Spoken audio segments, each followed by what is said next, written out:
Katropa dugang palitalya sa balitang lokal papil isip ganghaan sa isyan gipalig-on sa Davnor. Alang sa kumpleto detalye, katropang Bong Algabre.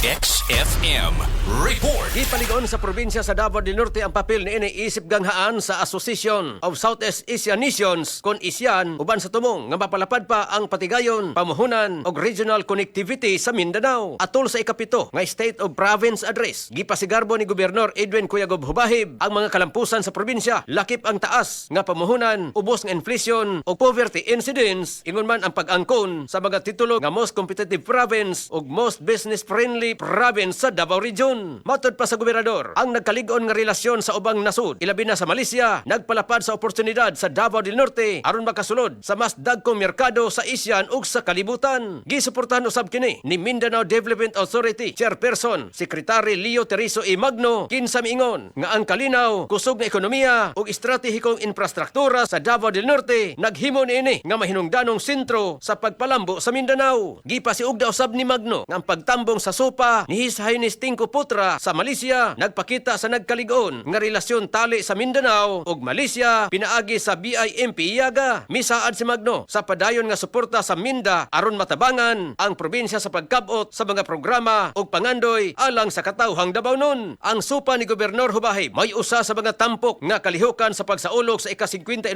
nga araw ng Davao del Norte nga may timang Davnor at 59 building a legacy beyond borders. Katropa paliguna nga atong lawas pinaagi sa pagtumar ug santon vitamin C para immune system lagsik pirmi alang sa negosang Pilipino para sa Pilipinas. Katrupang Bong Umaki Algabre, XFM News.